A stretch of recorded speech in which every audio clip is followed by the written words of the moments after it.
Hey everybody, it's Alma. Welcome back to Keto Meets Menopause. Many of you guys have probably met Lori from Fluffynomo. So Lori made some tuna patties and I said, videotape it. She did, thank you Lori. And I said, oh, I've got plans for that. So I'm taking hers and I'm modifying it with what I have in the refrigerator. Why? Because I'm in the middle of a freezer pantry challenge. I gotta get rid of what I've got. So that's what I'm doing. I took 3 packages of this pink salmon that I had in my pantry. Thank you, Buggy, for leaving this for me. And I have 2 of these pink salmon fillets. So that came out to be roughly 11 ounces. So I've added 2 large eggs. I'm trying to get better about including macros for everybody as well as the ingredients. So we'll get that in there as well. What we're going to add from here is 1 heaping tablespoon of mayo and 2 teaspoons of horseradish. What she used was Dijon mustard. I have a 1/4 cup of Parmesan and I have 3 ounces of frying cheese. In the upper right hand corner you'll find a link to a video that I did regarding frying cheese. Now I've already salt and peppered this to taste as well. That is such an individual thing, guys. I never want to tell somebody how much salt and pepper they can use. David wants me to add a ton. I'm cool with it being on the medium level. Now, Lori's recipe, again, that's slightly different, and I'll leave a link in the upper right hand corner to Lori's video as well. Now, that frying cheese, I'm hoping that, you know, it creates like little cheesy bites inside of it. The way that frying cheese works is it gives a crust to the outer portions of what is cooked. All right, now Lori doesn't have any veggies in hers. I'm adding to mine 2 ounces of celery, 2.5 ounces of the sweet peppers, and 1.2 ounces of purple onions.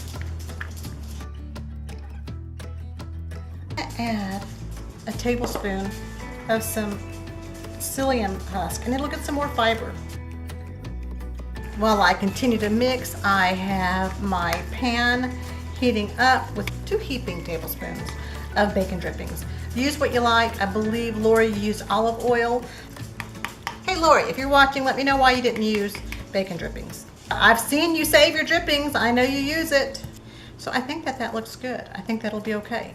So what she does is she rolls the patty into the pork rind dust. What I've taken is 2 ounces of pork rinds, ran them through my processor, and this is what you get. Just basic pork rind dust, guys. I'm not gonna do giant patties. And Lori just kind of pats them back and forth and then plops them in the mixture.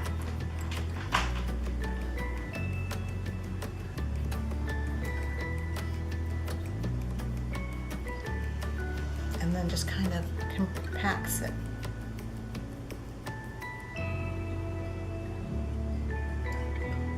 That's pretty.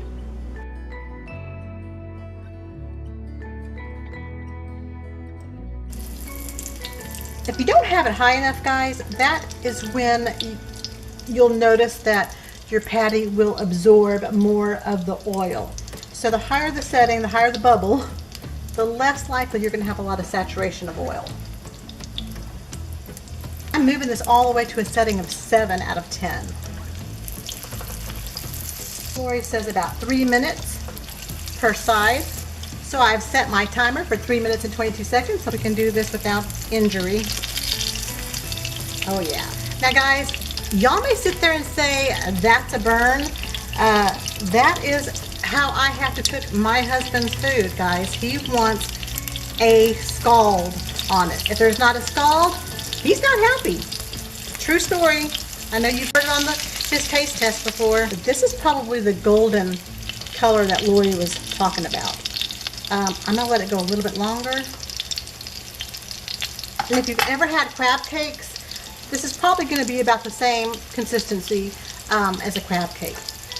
There's the timer. It's been 2 minutes, 22 seconds. Okay, everybody, so in the interest of science, the balance of the pork rinds, I am gonna just see how it turns out. So we're gonna mix this together, put it on the grill, and just see which way we like better. We've got the other patties ready to go.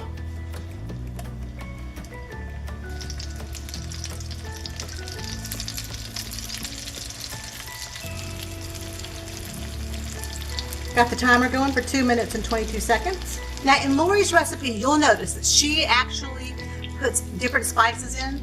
I omitted the spice simply because of the horseradish sauce and all the veggies. I didn't feel like it really needed a whole lot of extra. Feel free to add garlic powder, onion powder, you name it. I am going to sprinkle it with some delicious cayenne. I'm going to do just for the heck of it, guys, just for grins. I'm going to take this last patty that I had. I'm going to see what happens to this in my air fryer. Bet this is the way you like it, Lori. Like that. Let me know how many of you guys cook in bacon drippings, or what your favorite oil is to cook in. Really cook on MCT oil because it will smoke up your entire house. So it does not have a very high heat tolerance. Okay, so we're going to go ahead and flip it.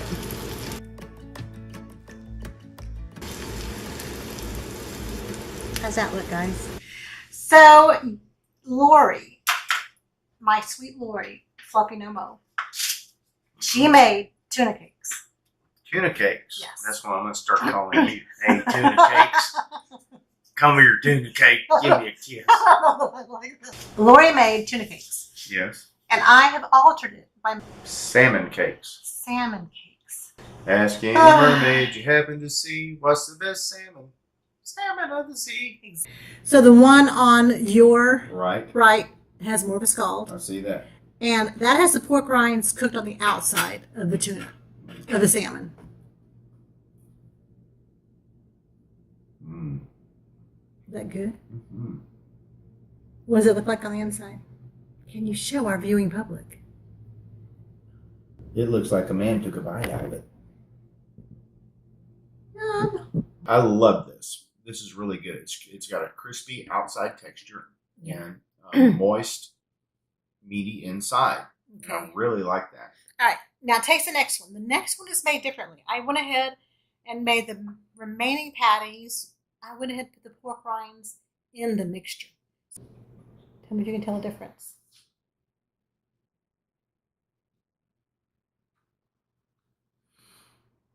There's not much of a difference. This one has a little bit more of a crusty. The last thing.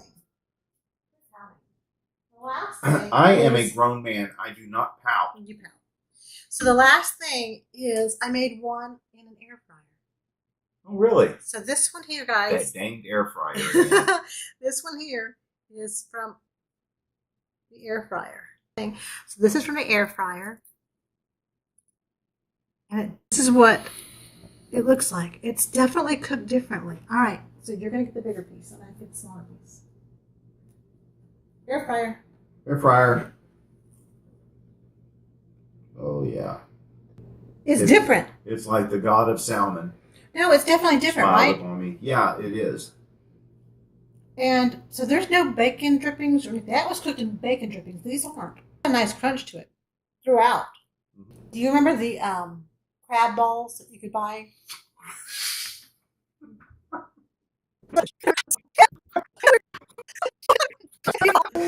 Sorry, but what she did was, do you remember the crab balls? You're so ridiculous. Oh, yes, I remember those crab balls.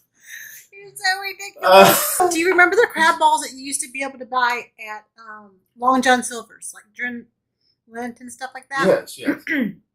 That's what this one reminds me of. The other ones don't, but this one does. Well, I ate the one you gave me. Can I have this one now? No. What made you try the air fryer? Because I had one that wouldn't fit in the pan. Well, that was pretty bold. Yeah. Give me your review on a scale from 1 to 5. On a Mr. scale from David. 1 to 5, I would say they're a solid 4. Okay.